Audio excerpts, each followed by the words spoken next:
Welcome to An Honorable Profession, a podcast giving America hope since 2018. I'm Ryan Coonerty. Along with Debbie Cox Bultan of the New Deal, I'm lucky enough to be your co-host.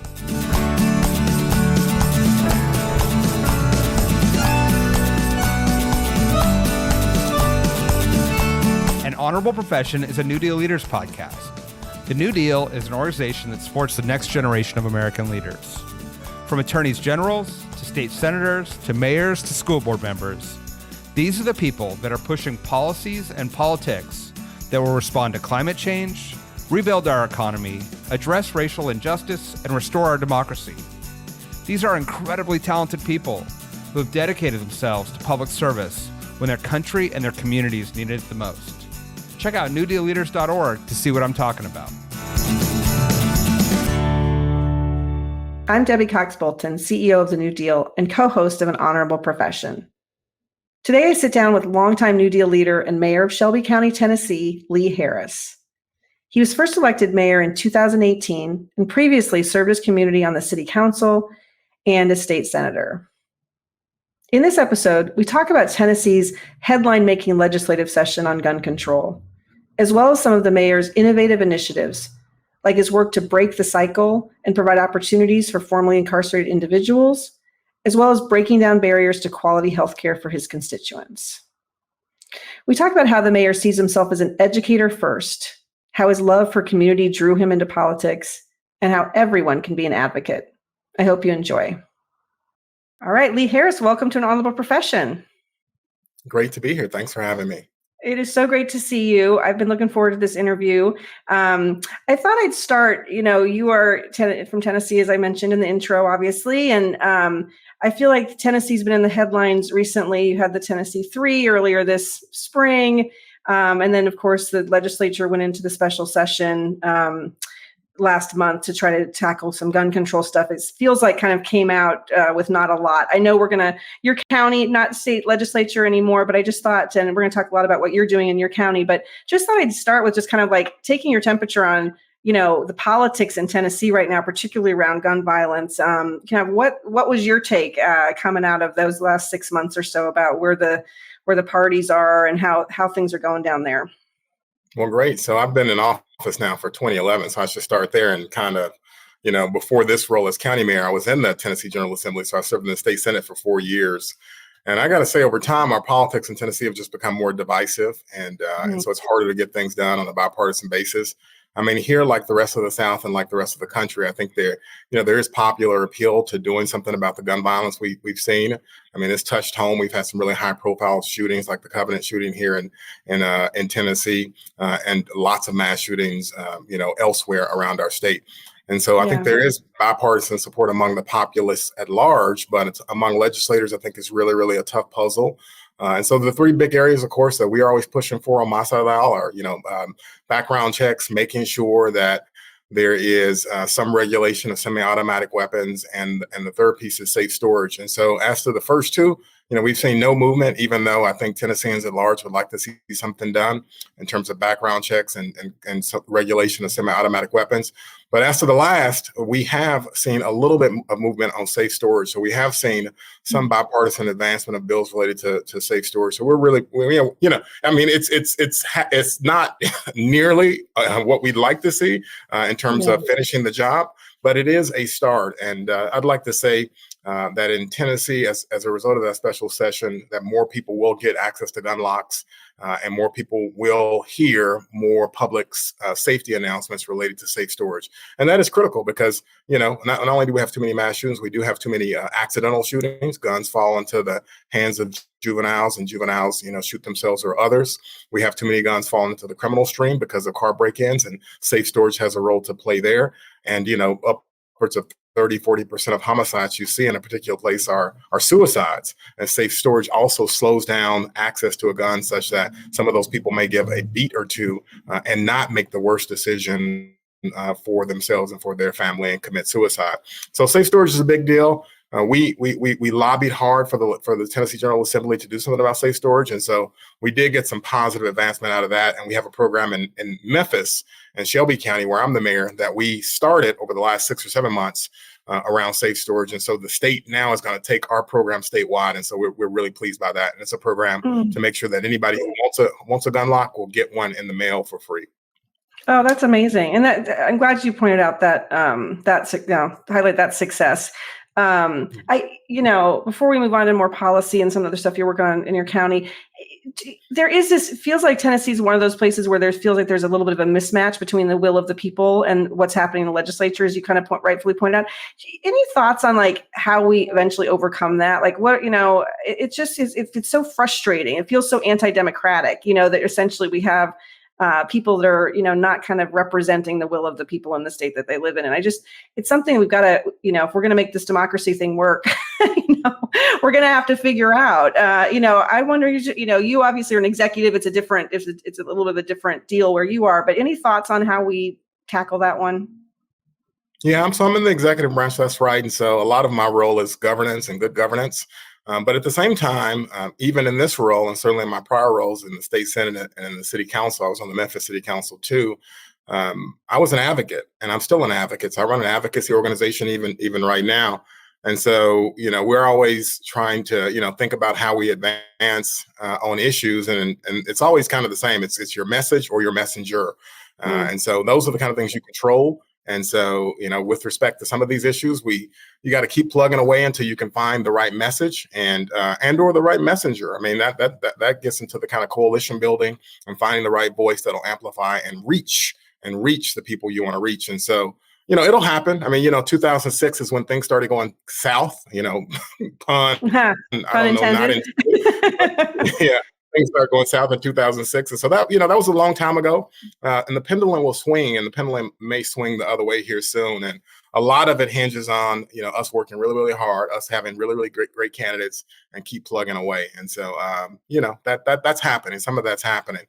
I think that's a super great point you're making, actually, too, about good governance. It feels to me like part of our job as people who believe that government has a role to play and can do good things is to, make sure that we're solving problems and then telling about those successes of solving problems. I feel like you are, I've known you for a long time and known you since you were making that transition from legislature to the county executive office. And I've been so excited to watch all the things you've been able to do in Shelby County, which is why I was so happy to have you on to talk about some of those successes. Criminal justice reform in particular, you talked about safe storage, but you've done a lot on criminal justice reform. It's been a big priority for yours for many years. Tell me about kind of some of the stuff you're doing and why that issue is so important to you.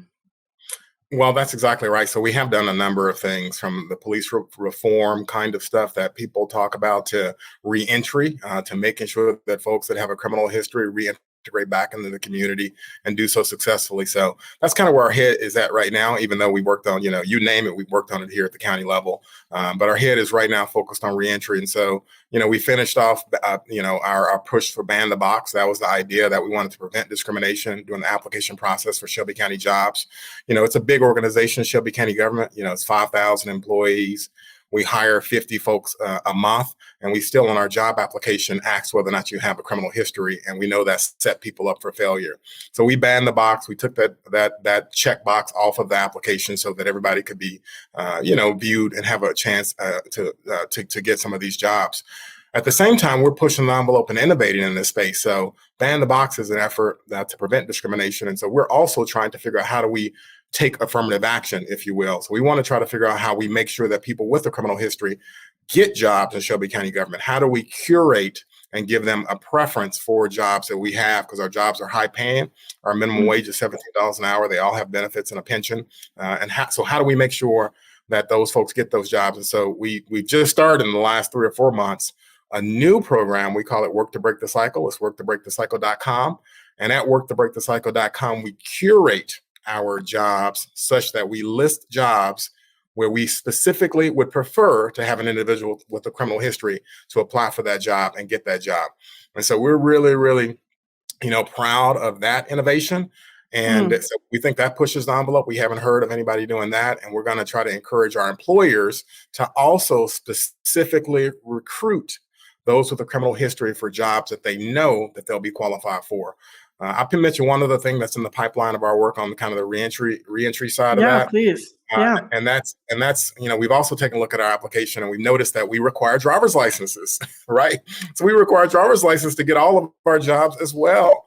Well, Shelby County, the largest county in our state, has about 950,000 residents, 7 cities, and over 100,000 of our residents we know don't have a driver's license, and almost all of them can't easily get a driver's license because we are an area that has a lot of challenges, particularly the challenge of poverty, and a lot of our residents have fees or overdue child support or criminal history that precludes them from ever, and practically speaking, ever getting a driver's license. So that's over 100,000 residents that off the top are ineligible for some of the really good jobs in Shelby County government. So what we decided we're going to do now is we're going to take the driver's license requirements. We already took the box that you check to identify yourself as someone with criminal history off of the application. And now we're going to take the driver's license requirement off too, because for most of our jobs, you don't need a driver's license. And all it does is serve as a barrier for getting these really high paying for the Memphis and Shelby County area. What are high paying jobs with really great benefits where you can take care of yourself and your family. So, reentry to police reform, we're working really, really hard to, try to do things that we think advance the needle, obviously with a progressive mindset, and always kind of with a coalition, right? We're always trying to build coalitions. And, I've got, actually right now, I'm in not a bad place. I've got 13 members of the county commission, and I've got 9 Democrats now. So it's not a bad place. I started with, I think I started with 7 or 8 Democrats. Now we're up to 9, and I've got 4 Republicans. But most of these reforms we're talking about, we are able to get bipartisan reform, both Republicans to support and Democrats to support, even though we come in with a really, really progressive vision that puts in front those who are most vulnerable, those who are in most need, and those who are searching for opportunity. I'm going to take a quick break here to just let our listeners know that if you want to find another podcast you might enjoy, I encourage you to check out EdChat. It's a dynamic podcast by the Education Reform Now advocacy organization. Join educators, policy experts, and advocates as they examine the intersection of education and politics. Conversations cover how to lead for students in an impactful ways, given record drops in test scores, how to navigate politically treacherous environments, how to ensure equity in education, gain insights into the policies that impact our students while discovering effective strategies to drive meaningful change. EdChats, the podcast for educational policy trends impacting today's political landscape, is available anywhere podcasts are found. It looks to me like you've really spent a lot of time thinking about breaking down barriers across topics, right? I know another initiative that you have worked on is pre-K, for example, and trying to get more kids into kindergarten and give people more opportunity. I mean, so you're talking about criminal justice or education, or I know you're working a lot on healthcare. Like, is kind of breaking down barriers a big theme that you're really focused on? Is that a correct analysis of some of the work that you're doing? Absolutely. And we do that in a variety of ways. I mean, you mentioned one of those ways, pre-K. So we do have needs-based universal pre-K in Shelby County. So that came in when we came in 2018. That was the first big initiative we worked on. So I was elected in 2018. And that was the first thing to tackle, is to make sure that we had the funding in place to make sure that any family that wanted to have access to pre-K would have access to pre-K. So, we built a big coalition in conjunction with the city of Memphis, which is also a big government in this area. And so arm in arm with the city of Memphis, we launched our universal needs-based pre-K program. It's expensive, but it's even more expensive to not support those families that were looking for something productive for their 4-year-olds to do. And so at the same time, we're right now looking at the other ends of the new spectrum, right? What are we doing for 3-year-olds? Are we making sure the 3-year-olds also have something productive to do for families that want to do something to support them?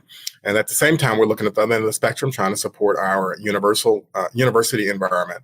And so we've got several colleges here, including a Black college, Lemoyne College. And so we're working on a major initiative to support Lemoyne College to make sure that more folks who want to go to Lemoyne have an opportunity to go to Lemoyne. And part of that is making sure that some of those classes and instruction can be found outside of one campus setting, because sometimes that campus is hard to get to here in Memphis.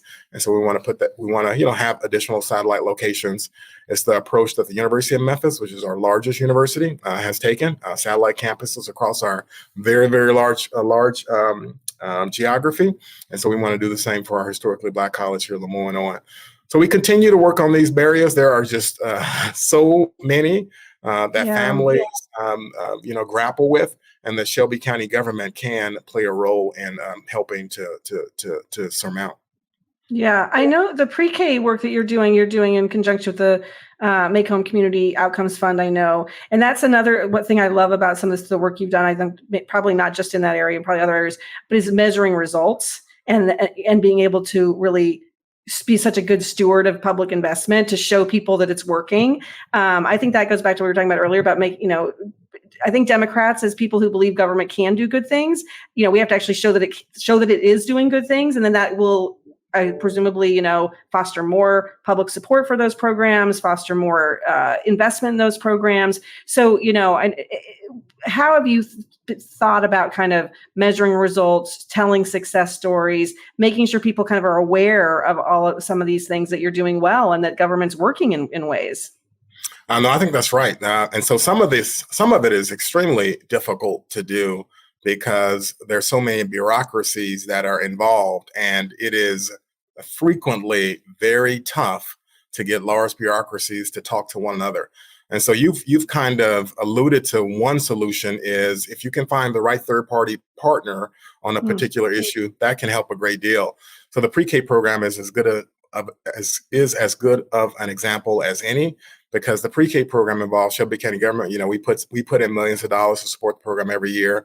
The city of Memphis does as well. And obviously the Memphis Shelby County school system has a big role to play. Well, all three of those entities are huge. They're just gargantuan institutions. And so for any one of those institutions to also now know what's going on in every pre-K classroom, which is a little bit outside their charge, right? Memphis Shelby County Schools is a K through 12 organization. Shelby County government and city of Memphis certainly don't really directly get into the classroom setting. But we still want to know what's going on, and we still want to be able to report whether or not the money's being used usefully and whether or not families are being served. And so, in that case, we really found a great partner, and we were able to try some things we learned from some of the NewDEAL conferences about social impact bonding and bringing in third-party partners that can both administer some of those funds, but also see if those funds are being used for a productive purpose, to give growth in some of the educational components for the kids and for the students. So it's worked out well for us, and so we've got that third party partner, and it's spun off into a successful nonprofit that also is advising us on doing even more. I talked about the 3-year-olds, but there are a whole host of things we could do. But you really need a partnership to navigate some of this stuff, because some of these entities, it is very, very difficult for us to talk to one another. Yeah. No, I think that makes so much sense. And I mean, that program you have, it's got remarkable results. I know it's, I think that the pre-K reading readiness and all kinds of metrics that you're looking at, have clearly had such a huge impact. So congratulations on that for sure. And another area I want to make sure we had time to talk about is, I know you're thinking a lot about healthcare. You've talked about poverty being such a huge factor for so much of your county. And I have to assume healthcare outcomes are part of that. Tell us a little bit, both about what you're doing, but kind of what are your goals in trying to, move the county from a healthcare perspective to a better place? Absolutely right. So Tennessee is one of the few states left at this point that didn't expand Medicaid. And so that has really negative results and impact on folks that are without insurance or that are underinsured. And that has impact on our providers because it limits the level of revenue that they receive. And so, some of their services, they've got to be a lot more careful about. And so Shelby County government is entering that space. We'd like to think that the next 12 months for us is going to be the year of healthcare. And so we're doing a lot to create more access to healthcare. Our biggest kind of achievement that's still in process is to completely rebuild the campus of our public hospital. We have one public hospital here in Memphis and Shelby County. It's Regional 1. It serves the entire West Tennessee area and even a larger radius than that. And so we're going to rebuild that campus, and it's going to be $1 billion project when it's done. So that's a big one for us. At the same time, we are trying to take healthcare to the streets. So we want to have access points throughout Memphis and Shelby County. So we just launched one of our access points. It's called Shelby Cares. And so this is a place where if you come in, and this will be built in the urban core, if you come through our doors, we're already open.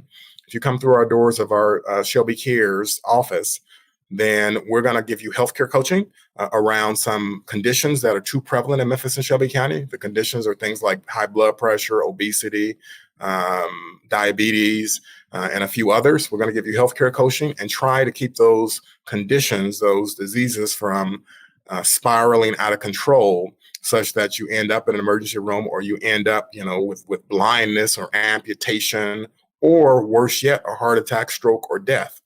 So we want to see that in more locations across our county, bringing direct access and healthcare coaching directly to the community. And then the final piece for us is that we believe healthcare has to include mental health. And so we're working hard on a variety of fronts there. The one thing I'll point out right now is we've got a high volume jail, and that's under Shelby County government. So there are 2,000 detainees in our jail on any given day. And most of those detainees have a mental health illness, and they languish in the jail many times for 200 days or more, because it's hard to advance a case in the jail unless you have 14 days of stabilization. And so, well, the sheriff can't provide 14 days of stabilization because he's not a healthcare provider and so forth. So these people just languish there, waiting. And they sit there waiting on those cases for, as I said, upwards of a year or even more in many cases. And so what we're going to do is, with the support of the Shelby County Commission, we're going to try to build an inpatient mental health care facility connected with our jail. And in those cases of healthcare needs, we're going to shift those individuals to the healthcare facility, mental health care facility, for a 14-day curriculum to get them stable and get them on their way.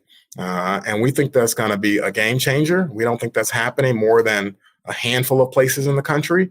And we want Shelby County to join those, 2 or 3 or 4 places around the country where the jail actually has a mental health care facility to move those cases forward and move those individuals into care. And so 14 days is a lot shorter than 200 days. And we think we can get them stable, get them the meds they need, get them an exit strategy like transitional housing and all the rest, and get them on their way. So we're really, really proud of the progress so far. And we think we're going to be able to break ground on that in the next, like I say, next 12 to 18 months here. We think we'll get the money and be able to break ground on that. That's super exciting. I mean, it goes straight to what you were talking about earlier about breaking the cycle, right? I mean, it's, this idea that it's not just all these things work in tandem together, right? It's not just housing. It's not just mental health. It's not just criminal justice. They're all kind of connected together. And I feel like, I love it when, this thinking holistically and being able to kind of put these pieces together to provide opportunity and stability for people and like, real opportunities, I mean, I just think that's super exciting. I'm so curious. Actually, I have 2 questions for you. One is, did you use any, I know that you're also working on public health care workforce as well, making sure that there's a path for people to get into the public workforce. For any of those things, were you able to use federal dollars that were coming? We had so much investment from Washington coming through ARPA after the COVID stuff, trying to address some of these longstanding inequities that were laid bare during COVID. Any federal dollars that you're using for any of the stuff we talked about today, just out of curiosity? Absolutely. Almost all of it. I mean, all the things have federal dollars in the mix supporting them. There's no doubt about it. The federal dollars for us, as I said, we're a pretty big organization. Our budget is $1.6 billion currently. And it's so large over the last 4 years, or not 4 years, last 2 or 3 years, I guess. Last 2 or 3 years, because we've seen a real historic influx of support from our partners at the federal level. And so it's not just ARPA, but there are all kinds of ways over the last, 2-3 years that we have really been the beneficiary of a lot of opportunity. And it's an opportunity that we've used to do more or less all of these programs, to be honest. I mean, you mentioned something that, jogs to my mind right now is we've just launched a program that's based exclusively on federal dollars that we want a grant for to provide graduate level education for people in our public health department. We have a huge Shelby County Health Department, and we're going to be able to support and pay for our employees or those that enter in public health to pursue some graduate learning, graduate certificates and graduate diplomas. And we're going to be able to pay for that. And that's because, we want a grant at the federal level. So it's really just been historic these last few years. So, we saw a sea change in just a lot of different ways when the Biden administration came in.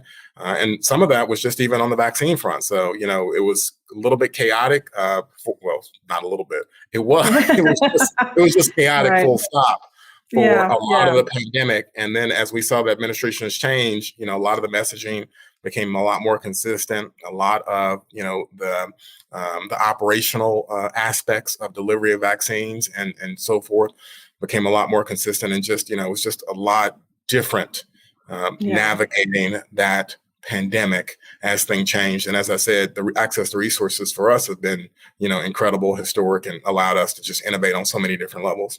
Yeah. Well, I think that goes back to something we were talking about earlier too, which is this idea that, too many people I feel like don't understand that, or don't know about it, or don't, give credit where credit is due to the Biden administration, frankly, leading the charge to make these investments in America. And I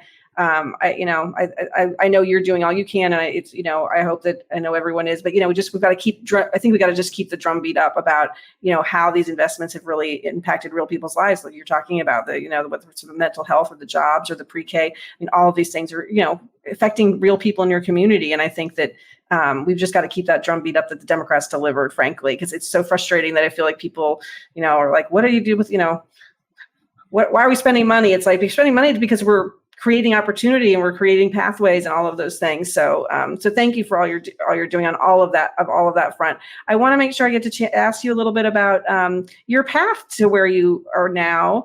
I know that you went to law school and eventually or made your way into actually being a professor of law for a while. I think the first African American professor at the law school where you're at was just Memphis Law School, correct? Yep. Is running. Did you think you were going to be a professor your whole life? Did you go into law school thinking that's what you wanted to do? How did you get on this path that you're on?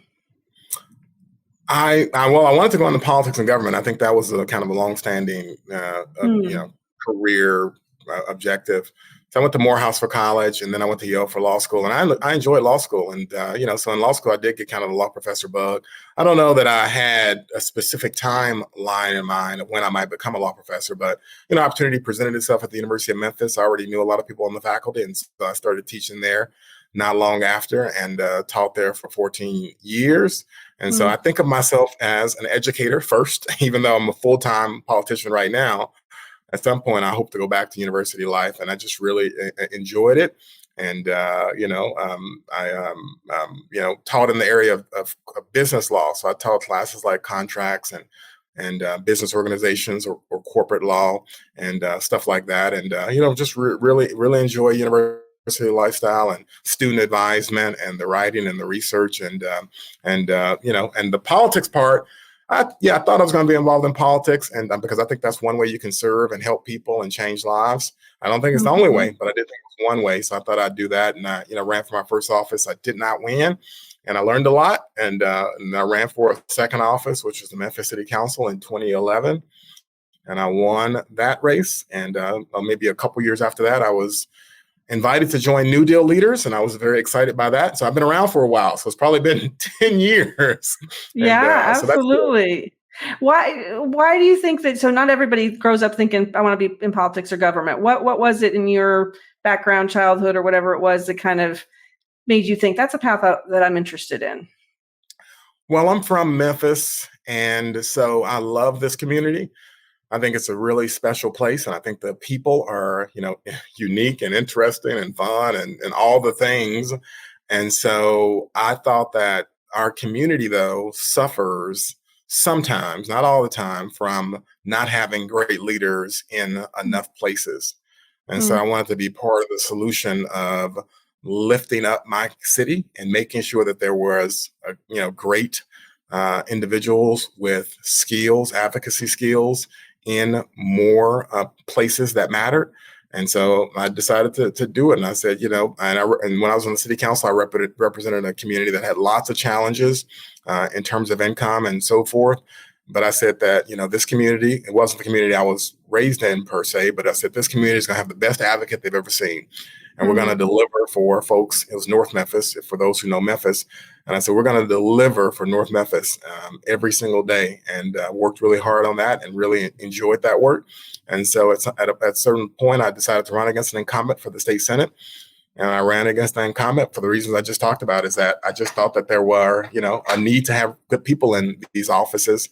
And I didn't necessarily believe we had that at the time. So I ran against an incumbent and, was fortunate to win that race and decided to run for county mayor. So I've been in this business for a lot longer than I thought, and we'll see where it goes. But at some point, I'm going back to campus life. Yeah, that's fair. That's fair. Well, I love that we're ending this where we started, which is as an advocate. You used that word at the beginning, and now you're using it at the end. And I think to me that means that you're fighting for the people of your city. You're trying to find these opportunities and create these opportunities for people. So, what do you say to anybody who what do you say to anybody who wants to advocate, whether they're an elected or whether they're not an elected? What do you want to say about being an advocate for making things better where they live? Well, the key to advocacy is, giving voice to a concern and following up.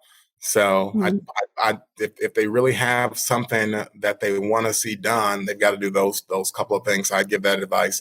I'd also, in terms of just politics, I'd give advice to anyone, anywhere, whether or not they want to be a politician or not, to get involved in a campaign. You don't have to be the candidate yourself. You don't have to run for office or anything like that. And I respect people who don't want to do that, because there are lots of other ways to serve. But I do think it's a good idea to be a part of a campaign in a serious way, so that you get a little bit of the experience, because campaigns explain why things are the way they are. They explain how politicians operate. They explain how government works. And it's hard to see that until you are actually in a campaign. I think it's eye-opening. It's probably like working in the kitchen of a restaurant. You think just being a customer, you understand how a restaurant works, but no, not really. Go try to work in the kitchen a few days, and then you'll see why this thing is on the menu and why this thing comes out this way. Right. And campaigns speak to that too. I think campaigns explain why this is on CNN, why this is an issue, why this person is doing this. It's because the campaign process drives a lot of that. Yeah, no, it makes perfect sense. Well, I hope everyone will heed your advice and go get involved, whether it's running for office or working for somebody who is. So, Lee, thank you so much for being with us, and thank you for all you're doing for your constituents down there in Shelby County, and we'll see you real soon. Very good. Thanks for having me. Thank you. An Honorable Profession is a New Deal Leaders podcast. Thanks to the team at NewDEAL for producing this episode. We encourage you to bring honor to public service, and because we keep things honorable, no tax dollars are used in the making of this podcast.